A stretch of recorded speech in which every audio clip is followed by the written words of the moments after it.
Well, it's New Movie Friday. Mike Schultz, arts editor for the River Cities Reader, joins us again for a look at new movies this weekend. We got a couple good ones. We do, well, hopefully. Yeah, cross hopefully, fingers. yeah. One is certainly great. You've seen it already. I have seen All it right, already. We'll get to that one in a second. Okay. But first, probably the blockbuster, Ant-Man and the Wasp. Absolutely. It's been a few weeks since we've had a Marvel Yes, movie, so it's about time. We're starting to lose my mind a little bit. So yes, this is a sequel to Ant-Man, of course, with Paul Rudd. Came out a few years ago by the same director, Peyton Reed, who did it the first time.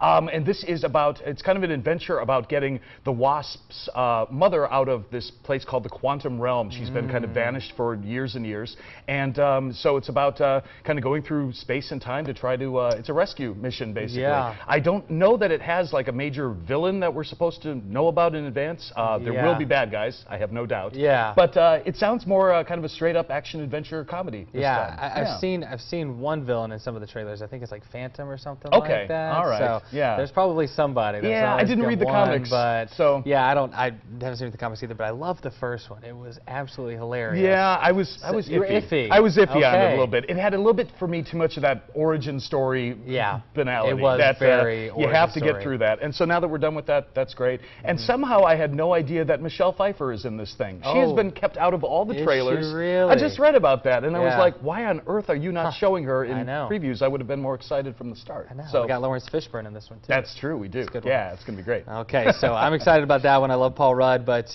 this one probably even close to or more excited about the Mr. Rogers documentary, which you've already seen, Won't You Be My Neighbor? Won't You Be My Neighbor? Yes. This is about 100 minutes of the Mr. Rogers story, kind of taking you through his very early beginnings, working in PBS television, and taking you through the first years of the show, and some of the controversy that developed with him as a character and as a person, and but at the end of the day, it's about how genuinely kind and good and nice and caring this guy was. I mean, he was absolutely what he presented on TV. And it's kind of an argument now for, please, a little bit more kindness, a little bit more gentility, a little bit more sanity in this world would be wonderful.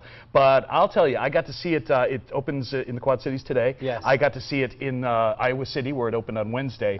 And it was a sold-out house, and within the first 2 minutes of the movie, once they start playing the Mr. Rogers theme song, there were people blowing their noses because it really does bring back such nostalgia for that period, and a little bit of guilt on my part, where you were a kid and you loved it, but then it became a little corny for you, and you kind of said, no, I'm done with that. And it makes you realize, oh, I should have paid more attention. I should have been kinder to him. And, you know, it was splendid. Yeah, I was going to say the same thing, that I just feel like I took it a little bit for granted. Yeah, absolutely. As a kid. Like there's a time where I really liked it, but it's just so different than a lot of what you get nowadays in kids shows. It's slow, it's peaceful. And they talk about that. They're like, that was deliberate. There's a great line in there that it's like, it was slow, but there isn't a wasted moment in it. I mean, the silence is there for a specific reason. And but you're right, they bring back characters like King Friday the 13th, who I'd completely forgotten about, and X the Owl, and they bring back Lady Aberlin, and I was like, oh, everyone had a crush on. Yeah, exactly.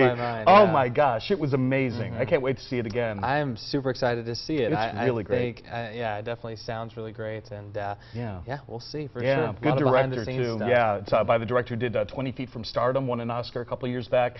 It's spectacular. Go as soon as you can. All right, I definitely will. Thanks so much. You bet. Really, my pleasure. Really appreciate you being here. Again, Ant-Man and the Wasp, sure to be the blockbuster of the weekend, but Won't You Be My Neighbor? I'm sure that one's going to do really well as well. You can go check those out today, and you can read Mike's movie reviews inside the latest reader on stands everywhere and online at rcreader.com.